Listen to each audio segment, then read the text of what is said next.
Hola, bienvenidos. ¿Qué tal? Ya va subiendo, se van incorporando.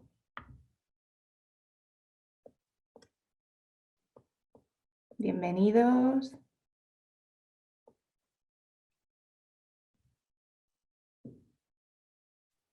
Hola, ¿qué tal? Soy Beatriz de Techman. Bienvenidos. ¿Me veis bien, no? ¿Me escucháis? Recordad que para que todo el mundo pueda leer, si no habéis realizado ningún webinar hasta ahora, aparece en la parte de abajo chatear. Ah, mira, ya sí me escucháis. Me vais contestando por el chat. Genial. Y decía que abajo tenéis la opción de chatear, hay un globito, ¿vale? Para que lo podáis habilitar y recordad que tenéis que tener la opción de enviar a todos los panelistas y participantes. Perfecto, Jennifer, gracias. Bueno, bienvenidas, bienvenidos. Vamos haciendo un poquito de tiempo, ya que empezábamos en punto, pero siempre nos gusta estar un ratito antes. Bueno, ¿qué tal estos días de trabajo con la situación tan compleja? Un poco complicado, ¿no? Pero haciendo lo que podemos, imaginamos. Bueno, ahí vamos subiendo, 78 participantes, poco a poco. Genial, Tijuana, bienvenidos. Como os decía, mientras hacemos un poquito de tiempo, vamos a hablar un poco de aspectos técnicos, ¿vale? Uno de ellos es ese, el que os comentaba antes. Bueno, yo soy Beatriz, para quienes se han ido incorporando poco a poco. Y como os decía, en el apartado de abajo tenéis la opción del chat, ¿vale? Importante por si tenéis que hacer queréis lanzar alguna pregunta. Entonces podéis seleccionarla ahí abajo y os aparecerá el chat y tenéis la opción de enviar a todos los panelistas y participantes, ¿de acuerdo? Si no, solamente os podremos leer desde el equipo de Tecma y nos perderemos esas dudas que pueden ser interesantes para todos. Otro aspecto importante es que tenéis una opción en la que si pulsáis en mi pantalla, ¿vale? Va a haber momentos en los que hagamos compartiré pantalla y veréis una presentación. Si en algún momento me queréis ver más grande o queréis hacer un cambio en esta vista, ¿vale? Hay una opción que tenéis que es un cuadradito y otro cuadradito dentro más pequeñito, pues si le dais ahí podéis cambiar esa vista. Otra de las opciones es que si el chat os agobia, podéis cerrarlo, que no pasa nada, no vais a perder el webinar en ningún momento. Así que cada uno que decida lo que le interese un poco más. Ya vamos subiendo, 104, damos un poquito de margen todavía. Un minutito más. Genial, bienvenido. Bienvenida Karina y Miriam. Estupendo. Comentaros también que dentro del chat tenéis a mis compañeros de Techman que van a ir solventando alguna duda que pueda surgir en algún momento. Si pediros participación en algún momento también os vamos a interpelar con alguna pregunta. Entonces igual que vayáis comentando por el chat las dudas que tengáis, o si en algún momento dejáis de verme y tenéis algún problema técnico, ellos me van a avisar, pero bueno, siempre es bueno que lo comentéis. Bueno, si os parece, como ya ha pasado el minutito de rigor, y mientras que se acaban de incorporar el resto de compañeros, ya estamos unas 117 personas aproximadamente.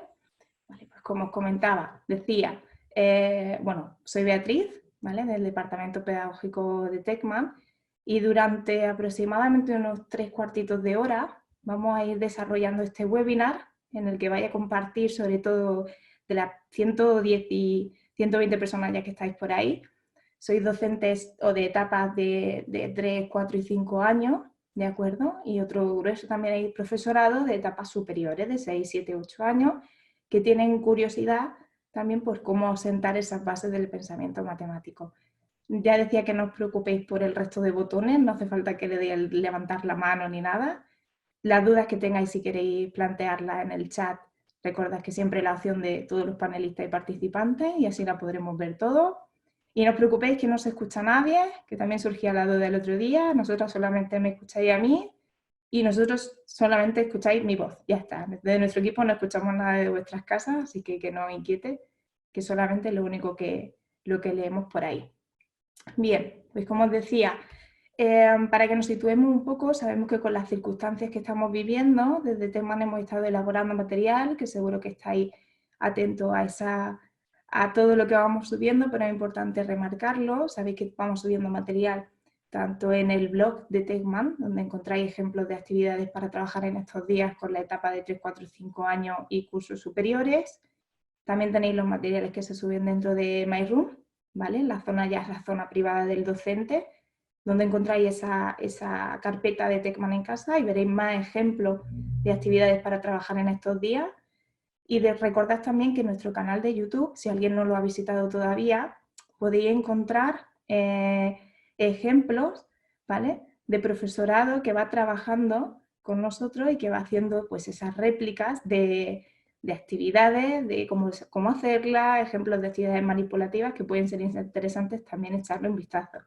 Lo decía sobre todo porque a partir de este webinar veréis que en algún momento puede surgir la inquietud de ver más ejemplos después de lo que vamos a desarrollar hoy, y ahí podéis ver ejemplos también de profesores y profesoras en acción, que a lo mejor algunos de vosotros pues ya habéis trabajado e incluso habéis participado en ese Techman en casa, ¿de acuerdo? Si alguno de vosotros ya ha hecho alguna actividad que la quiera compartir, recordad que tenéis el hashtag Techman en casa, o incluso hacernos llegar a alguno de los compañeros de Techman o a partir de nuestro correo alguna información que queráis compartir y nosotros lo haremos por vosotros si os resulta complicado. ¿De acuerdo? Entonces, a partir de ahora, ¿vale?, ya que hemos visto todas estas ideas generales, vamos a centrarnos ya, y ya hemos dado tiempo, ya somos 146 personas, vamos a centrarnos en las preguntas del webinar. Así que a partir de ahora voy a compartir pantalla, me vais a ver a mí en chiquitito, vale. Y tenéis que ver el PowerPoint que yo voy presentando. ¿Me confirmáis que lo veis? Para que yo me quede tranquila. Sí, vale, estupendo, me seguís escuchando. Recuerdo, para los que se han incorporado después, si en algún momento queréis verme en grande porque todo el rato ver un PowerPoint quizás puede ser incómodo, sabéis que podéis jugar con esa opción de pulsar doble clic en la pantalla o bien en esa pestañita chiquitita que os decía antes. Bien, pues vamos a empezar con esas preguntas que vamos a desgranar durante todo este webinar, ¿de acuerdo? Vamos a ir caminando por cada una de ellas. La primera sería ¿por qué? ¿Vale? Porque recordamos que estamos en este webinar de cómo sentar las bases del pensamiento matemático en etapas como puede ser infantil, que 3, 4, 5 años, y queremos ver por qué hay que trabajar esos conceptos matemáticos en esas edades tempranas. Después abordaremos la pregunta de qué manera podemos fomentar la motivación hacia ese pensamiento matemático de nuestros alumnos. Y por último, nos llevará a la última pregunta, que es cómo ayudar a nuestros alumnos en ese paso de lo concreto al pensamiento más abstracto que serían dentro de las matemáticas. Y voy a empezar con una actividad muy sencilla, ¿vale? Veréis que es fácil. Os voy a plantear una pregunta muy sencilla que quiero que comentéis dentro del chat, ¿vale? Y además va muy en relación del por qué trabajar. Y es si vosotros sois más de ciencias, ¿vale?, o más de letras. ¿Cuál creéis que se os da mejor? ¿Dónde os sentís más cómodos? ¿En la ciencia o en las letras? A ver, un breve estudio rápido y mis compañeros me dicen cuál es el que ha salido más. A ver, ¿qué vais comentando? Letras, ciencias, letras, ciencias, ahí se va moviendo, ¿verdad? Mirad, cuando uno decide o cuando yo verbalizo que soy más de ciencias o de letras, realmente es una idea en la que nosotros interiorizamos que una de ellas se nos da mal, ¿no? Asumimos y creemos que una de ellas no se nos da tan bien como la otra y por eso somos más de ciencia o de letras. ¿Qué ocurre? Que en el caso de nuestros alumnos, incluso en cursos superiores lo vais viendo, que ellos mismos incluso verbalizan esta realidad, ¿no? Si soy más, yo no es que yo soy más de ciencia, no, yo es que a mí las matemáticas fatal, ¿no? Interiorizamos esa idea. Quizás pues por situaciones que hemos ido viviendo, por cómo se nos ha ido planteando, ¿no?, el aprendizaje, o bien dentro de la escuela, o bien fuera de ella, ¿verdad? Por eso hay una predisposición negativa. Sin embargo, los niños tienen una predisposición positiva, una mayor predisposición al aprendizaje. Ellos, a no ser que lo hayan escuchado cerca de alguien cercano, nunca van a verbalizar si se les da mejor o peor una u otra, ¿no? Ahí María Montessori nos da dos claves muy importantes y es que a veces las matemáticas, ¿no?, pueden ser un escollo, porque dentro de las escuelas las planteamos como algo que no es realmente atractivo, ¿vale? Y hay una última parte muy importante de la mente absorbente que dice que el conocimiento, una vez que ha echado raíces en una mente que está abierta y predispuesta al aprendizaje, es mucho más sencillo, ¿no? Todo es mucho más fácil si lo trabajo desde ahí. Así que esta idea ya nos está dando un poco de pista sobre la primera pregunta que abordábamos. Mirad, vamos a ver un ejemplo concreto, ¿vale?, de MAT, comparándolo con lo que se trabaja en 4 años, ¿vale?, y lo que trabajamos a la edad de 10, perdón, no, de 6, 7, 8 años, ¿de acuerdo? Más o menos una comparativa, y veis dos ejemplos. Aunque yo me voy a centrar más en el que tenéis en el de la izquierda, que sería ese robot mágico de Lemo. Algunos de vosotros seguramente ya lo conozca y haya trabajado con él. Mirad, este robot mágico aparece en la sesión 22 de más de 4 años a partir de una historia, ¿no?, de Rita. Y ahí veis el inicio, ¿no? Rita siempre tiene sueños bonitos, aunque alguna vez también tiene pesadillas, y una noche sueña con un robot. Este robot va contando la historia, que el robot va haciendo una serie de cosas llamativas, ¿vale? Entonces yo voy a poner ejemplos de lo que hace este robot, ¿de acuerdo? El robot con el que sueña Rita es un robot en el que introduce, ¿vale? Pongamos que introduce, ¿veis?, estos dos palitos, ¿de acuerdo? Los mete dentro de ese robot. Ese robot hace algo, no sabemos qué hace porque no lo vemos, ¿vale?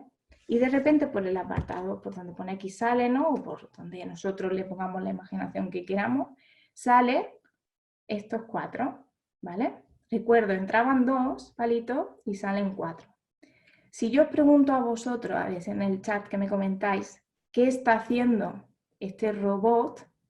¿Qué podríais decir que está haciendo? A ver, comentadme y mi compañero me lo dirá. ¿Qué puede estar haciendo este robot? A ver, sumar, ¿no? Sumar 2. Hay varias opciones. ¿De acuerdo? Vamos a seguir probando a ver qué puede estar haciendo. Si a este robot ahora le meto solamente un palito, ¿vale? Hace algo y saca 3. Si antes hemos dicho que metíamos 2 y han salido 4 y ahora hemos metido 1 y han salido 3, ¿qué está haciendo el robot? Definitivamente, pues eso, sumar 2, ¿no? Estupendo. Pero fijar, en algunas ocasiones voy a poner otro ejemplo, porque el robot hace más cosas. A ver qué puede ser. Este robot igual en el aula lo usamos como una excusa, ¿no?, para jugar, y hacemos lo siguiente. Ahora probamos a meter 3 palitos, ¿de acuerdo? Lo metemos dentro de este robot, el robot mágico que no sabemos qué hace, y ahora saca, ¿vale? Sacamos estos palitos, lo voy a contar yo que es más fácil. 1, 2, 3, 4, 5, 6. Esto le pedimos a los alumnos que lo cuenten. 6 entran 3 y salen 6. ¿Qué está haciendo nuestro robot ahora? Puede ser que, a ver qué me dicen por ahí, sumar 3 o multiplicar, también puede ser, ¿vale? Vamos a comprobar. Si yo ahora meto, a ver, 4 palitos, ¿vale? 1, 2, 3 y 4, que lo veis ahí detrás. Meto 4 palitos, el robot hace algo y ahora sacamos 8, ¿vale? Digo que os fiéis de mí porque son 8. Yo los cuento, 1, 2, 3, 4, 5, 6, 7 y 8. 8. Definitivamente, ¿qué estaba haciendo el robot? Ah, pues no estaba sumando, o sí, o está multiplicando, o lo ha sumado varias veces, ¿no? Fijaros como una única actividad como esta tan llamativa en la que ellos averiguan qué está haciendo el robot. Este robot puede estar físicamente creado, como veis ahí en la imagen, o puede ser la misma mesa del profesor, donde un alumno se esconde y va siguiendo esa orden y va sacando en función de lo que nosotros queramos que haga o lo que el propio alumno quiere que haga. Estamos trabajando el qué. ¿Qué diríais a nivel matemático que estamos trabajando con esta actividad? A ver, comentadme un poco y mi compañero me dice. A nivel matemático, ¿qué estamos trabajando? ¿Qué objetivo perseguimos aquí? Sumar, multiplicar. Vale. Exactamente. Pero tenemos que tener en cuenta, perdonad que se me ha ido ahí la diapositiva, tenemos que tener en cuenta que yo planteo estas actividades, esta actividad la planteáis en esta sesión y luego aparece en otras sesiones, incluso vosotros podéis trabajarla en otros momentos de forma lúdica, que no entren palitos, que entren números, que entren fichas, ¿vale? Podemos ir jugando con ellas, pero nuestro objetivo ¿cuál es? Primero, que se familiaricen con este concepto matemático que realmente es trabajar con una incógnita y un ítem que desconozco, que no sé qué está haciendo, que esos son pensamientos mucho más elevados. Pero como lo estoy planteando de una forma familiar, ¿vale? De una forma cercana y estoy facilitando ese aprendizaje, estos alumnos que decíamos antes que tienen una mayor predisposición van a verse capaces, ¿vale? Van a desarrollar sus competencias y verse capaces de resolver este tipo de actividades. Yo no tengo ninguna pretensión de que sean buenísimos haciendo esto, sino que a través del juego empiezo a introducir ideas y conceptos matemáticos que luego se van a desarrollar en cursos superiores, pero con esa pretensión. El alumno se ve capaz de afrontar problemas como los que afrontaría en cualquier día a día, cuando ellos tienen que tener el bocadillo en el recreo y su compañero no tiene, ellos no saben dividir, pero rápidamente pueden partir la mitad y resolver esa dificultad, ¿no? En el momento, y no esperamos a que se presente de una forma oficial, ¿no?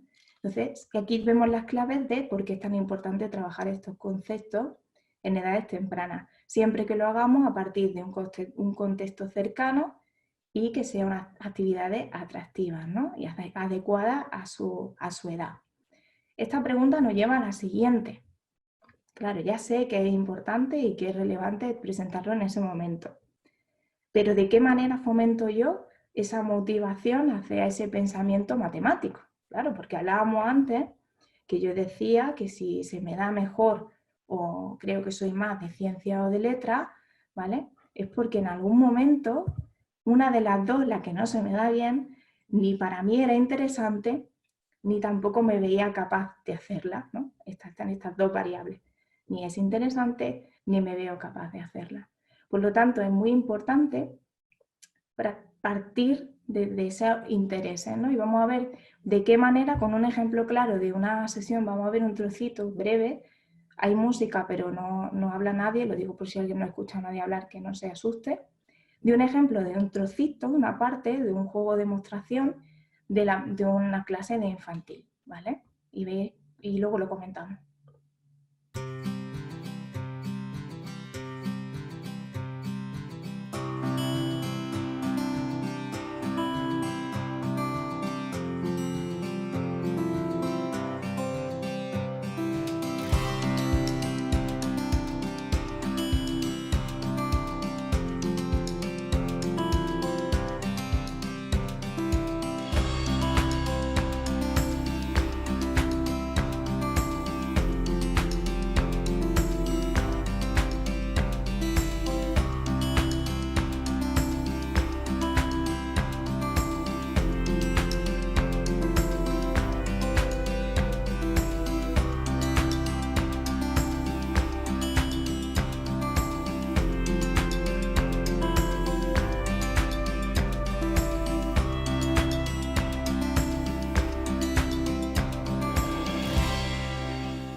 Vale, si os pregunto igual, ¿qué creéis?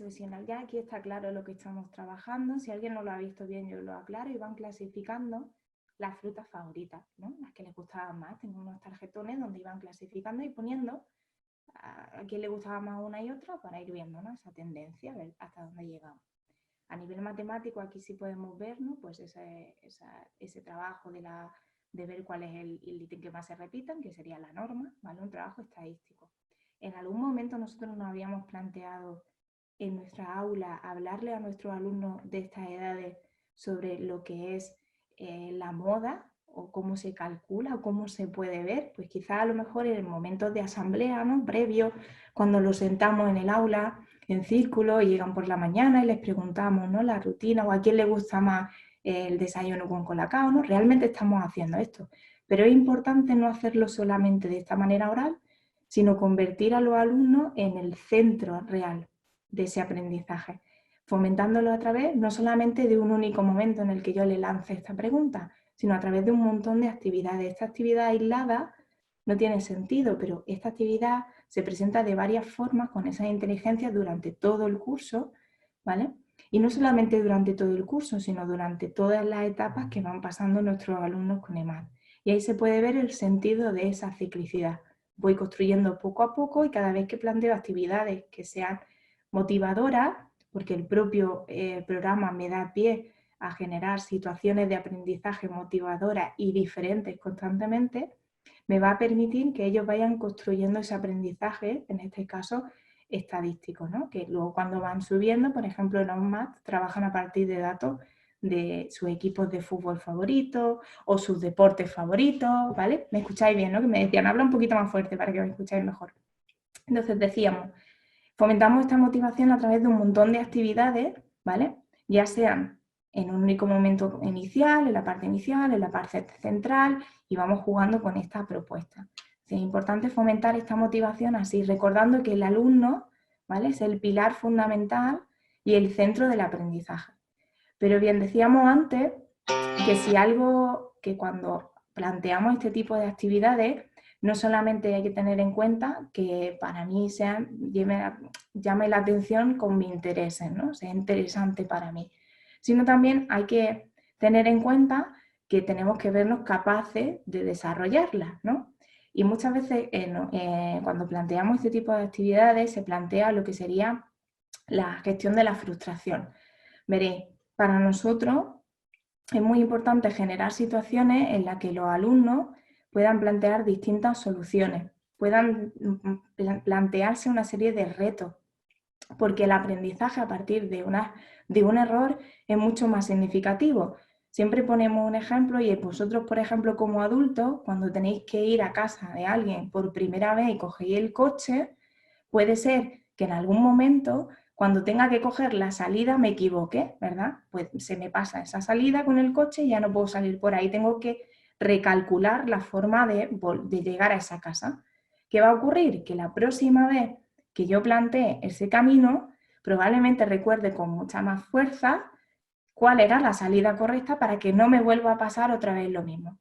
También los grandes investigadores, a partir de los errores, cómo se genera un mayor aprendizaje, vamos probando, ¿no? Y sobre todo generamos situaciones donde el abanico de respuestas sea muy amplio. Y esto lo vemos, por ejemplo, en actividades como las seriaciones. Cuando planteamos una seriación, por ejemplo, y ya hemos trabajado de forma manipulativa con ella, le planteamos que identifiquen el patrón, y es muy importante que cuando le pidamos cuál puede ser la siguiente figura, nos repitan otra vez el patrón entero, ¿vale? O vamos a ponerlo más fácil, así, que nos repitan, no nos pongan solamente las siguientes piezas, sino las dos, para que identifiquemos cuando siguen el patrón. Pues decíamos que aquí, por ejemplo, cuando nos encontramos este tipo de fichas, veréis que hay muchos alumnos que pueden responder de varias formas y me va a permitir ver ese amplio rango de respuestas que me van a dar los alumnos, ¿no? Y me motivan porque yo puedo hacerlo de varias formas. O bien puedo identificar ese patrón y tomo como referencia que me han puesto el primero y sigo haciéndolo y estaría bien. Me está dando la información de que el alumno ha estado jugando con un patrón solamente de A-B y ahí le ha resultado fácil. Sin embargo, habrá otro que identifiquen el patrón siguiente, A, B, A, y lo repitan, ¿vale? Ambas opciones son correctas, pero me está dando mucha información sobre el nivel madurativo de mis alumnos, lo cual me permite también ver cómo fomentar esa motivación con ellos. Luego también encontráis en los matijuegos ejemplos de esta motivación, de cómo fomentar esta motivación y la autocorrección del alumno. Veis, aquí tenéis el ejemplo de este matijuego de 4 años, ¿vale? Llega el circo, en el que yo ya he puesto virtualmente mis fichas, porque no lo puedo hacer físicamente con vosotros, que la importancia del juego también está ahí, ¿no? Del vivirlo. Y lanzan el cubo, lo lanzamos, sale un 2, ¿vale? No se enseñan así, pero sabéis que lo tengo que hacer para que lo veáis bien. Y avanza nuestro peón, ¿vale? De acuerdo, y aquí lo mismo, yo tengo que adivinar qué número está aquí detrás. Si considero que es el 4, cuando yo quité la ficha veo que es el 5, me he equivocado, la devuelvo a su posición original y seguimos jugando. Y este aprendizaje a través del error, la siguiente ocasión seguramente la aprenda. Y todo esto lleva a un conocimiento matemático más complejo, porque al final estos son seriaciones que luego me van a llevar a otros pensamientos más difíciles y más complejos, como serían las tablas de multiplicar, entre otros, ¿vale? ¿Se entiende? Entonces, con estos dos aspectos, con el apartado que sería más de los intereses y con las capacidades y el sentirme capaz, vamos a conseguir esa motivación de los alumnos. Y esto nos va a llevar a la última pregunta, ¿vale? Que es cómo ayudar a nuestros alumnos en este paso de lo concreto, ¿vale? Que sería, pondremos un ejemplo, al pensamiento abstracto, ¿vale? Vamos a ver un ejemplo de los que nosotros planteamos constantemente. Veis aquí imágenes que trabajan, sobre todo vamos a pensar en el concepto de la relación entre el número y cantidad, que parece muy sencillo o muy básico, pero que es muy importante y al que nosotros hacemos mucho hincapié. Y aquí voy a utilizar materiales que tenéis en el estuche, que por eso hablamos de la importancia de ellos. Mirad, cuando yo trabajo la relación de número y cantidad, la trabajamos a través, como veis en la imagen, ¿no? Del conteo constante con los pequeños y ayudamos a trabajarlo de esa manera. Lo trabajamos también con los cubos, ¿no? Cuando tengo que identificar un número con solamente unidades o un número con unidades y decenas, ya estoy trabajando ese concepto de cantidad de una manera un poco más profunda. Otra situación de aprendizaje con estas cartas en las que sacamos, como veis, a los alumnos y comparo rápidamente quién tiene mayor cantidad y las cuento, sigo asociando el concepto de número y cantidad, ¿vale? Tenemos estas tarjetas lo mismo cuando nos piden utilizarlas para la numeración. Veis en la imagen esa resta numérica donde ellos se ubican, por eso hacemos tanto hincapié en ella, ahora veremos por qué, ¿vale? Incluso la propia resta numérica que tienen en su estuche. ¿Por qué hablo de todos estos ejemplos? Habéis visto que hay varias formas de trabajar esa relación entre número y cantidad. Mirad, para poder ayudar a los alumnos a hacer este paso de lo concreto al abstracto, es muy importante generar experiencias, ¿vale? En nuestro caso generamos muchas experiencias desde muchas perspectivas distintas en relación a esa relación de número y cantidad. Esas experiencias van a llevar a una reflexión, yo tengo que hacer una reflexión con ellos que les va a ayudar a hacer un pensamiento de orden superior. Serían esos para acabar en los que hacemos tanto hincapié en que hay que intentar llegar a ellos, ¿vale? Cuadrarnos en los tiempos para llegar. En esos para acabar que nosotros planteamos, le ayudamos a hacer esa reflexión y durante todo el juego también lo hacemos a partir de las preguntas que les lanzamos, ¿no? Conceptualizamos, es decir, generamos un concepto, creamos un concepto. Yo no les doy el concepto, sino que lo creamos a partir de lo que ven, porque llegan a asociar a partir de esa contextualización, de que yo cuando hablo del 1 puedo hablar del 1 así, puedo hablar del 1 así, con los palitos, puedo hablar del 1 así, ¿vale? Todos representan la misma cantidad, me refiero a lo mismo, ¿vale? Pero de distintas formas. Y esto también con la última parte tan importante que sería el ponerlo en práctica, que sería ese trabajo a lo mejor con la ficha o cuando les pedimos que creen un problema en el que contemple ese número que hemos trabajado, ¿vale? O que contemplen esas operaciones que ya conocemos. Esa espiral que es constante no significa que tenga que pasar por una específicamente antes de llegar a la siguiente, a veces se dan en el momento todas a la vez, va a ayudar a que nuestros alumnos hagan ese paso del pensamiento más concreto, que es con el que juegan, con el que vivencian, a un pensamiento más abstracto, que es mucho más complejo para ellos. Eso no significa que mi pretensión sea que todos mis alumnos consigan hacer ese paso en el mismo momento, no es la idea. Tenemos que ver la evolución de mis alumnos dentro de ese proceso, ¿no? Y para eso generamos tantas actividades diferentes dentro de EMAT y por eso todas son importantes y os pedimos que no hagamos una selección en función de las que me interesan, sino que intentemos realizarlas todas en la medida de lo posible para poder generar todas las situaciones de aprendizaje en nuestros alumnos que les faciliten este paso, ¿de acuerdo? Entonces, si recopilamos un poquito esas preguntas, ¿vale? Las recopilo y ya dejo de compartir. Y si alguno se ha dejado alguna pregunta en el momento de ir lanzándolas para que mis compañeros me las puedan ir pasando, ¿vale? Recopilamos un poco. ¿Por qué hay que trabajar los conceptos matemáticos en edades tempranas? Bueno, porque es un momento clave en el aprendizaje en el que podemos aprovechar esa predisposición positiva de nuestros alumnos a aprender, esas ganas de vivenciarlo todo, de entenderlo todo, de preguntar por todo, sin ninguna pretensión de que consigan asumir esos conceptos matemáticos, porque para eso tienen todo su proceso de aprendizaje, sino simplemente se trata de generar situaciones. ¿De qué manera podemos fomentar esa motivación hacia el pensamiento matemático? Pues teniendo en cuenta los dos aspectos que hablábamos antes, ¿no?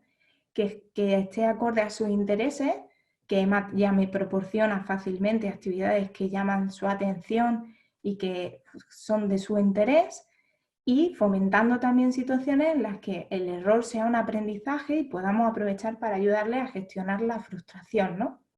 Que EMAT también me lleva por esa línea.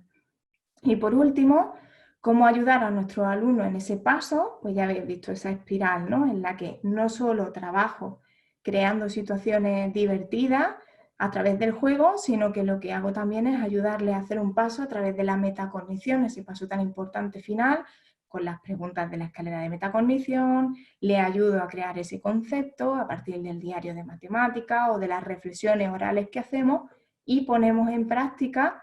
Y es muy importante esa puesta en práctica, que no estemos dirigiéndolo constantemente, sino que podamos ver realmente lo que asumen y lo que les cuesta, que sea real, si no, no podremos ayudar a nuestros alumnos. Por lo tanto, voy a dejar de compartir pantalla para que me podáis ver a mí. Vale, yo creo que ya me veis, ¿verdad? Genial. Y voy a ir comentando algunas de las preguntas que he ido lanzando y que pues mis compañeras, si se me queda alguna, van a ir contestándolas también por el chat, ¿vale? Pero decíamos, una de las preguntas que nos comentabais era que qué pasa si no tengo el estuche. Mirad, el estuche es un medio que evidentemente me va a facilitar, ¿vale? Un instrumento más que me va a facilitar la labor, ¿no? Pues si tengo todo este material me va a resultar más fácil porque ellos lo tienen más accesible. Pero eso no significa que no vaya yo a conseguir, si tengo solamente determinados materiales, esa consecución de generar situaciones de aprendizaje. O sea, es totalmente posible ir adaptando a la realidad que yo tengo, ¿vale? Con los materiales justos y necesarios, quizás con los cubos si no me interesa en la regleta, pero poder jugar con los materiales que tengo. Que el no tener el material físicamente no me impida trabajar de esta manera, ¿no? El material es un instrumento más que suma. Evidentemente, si lo tengo, siempre va a ser más motivador, ¿no? Si tengo físicamente los matijuegos o el estuche, a ellos les va a llamar más la atención, pero eso no significa que dejemos de plantear actividades de las que nos vienen en la propia guía del maestro. Otra pregunta que nos hacía llegar era ¿dónde puedo conocer estas secuencias didácticas? ¿Vale? ¿Dónde puedo conocer esta estructura? En la guía didáctica, dentro de My Room, ¿vale? En el apartado de filtráis por el curso, filtráis por el programa, ¿vale? Estoy hablando de la visión del docente, ¿no? Filtramos por el programa y me voy a recursos docentes. Y ahí tenéis dos carpetas muy interesantes para ver esta secuenciación y entender cómo trabajamos nosotros desde las etapas más pequeñas, desde que son tan pequeños, ¿no? De edades tempranas, hasta que van avanzando. Y lo veis tanto en la guía didáctica como en las programaciones de aula. Ahí tenéis toda esa visión general, sobre todo en la guía didáctica lo vais a ver. Otra de las preguntas que nos hacíais llegar es cómo podemos ayudar a las familias a transmitir esta idea, ahora, ¿no?, que estamos tan lejos en la situación en la que estamos viviendo. Mirad, tenemos que intentar, nosotros ya vamos a realizar webinars en relación a esto, que puedan ser de ayuda, y nosotros, de hecho, las propuestas que hacemos dentro de Techman en Casa, las que os hablaba al inicio del blog, las que aparecen dentro de la carpeta de My Room, van encaminadas en esta línea. Evidentemente no puedo conseguir todo lo que puedo conseguir dentro del aula con ellos durante una hora, en la que solamente interactúan entre ellos y soy yo quien genera las situaciones de aprendizaje.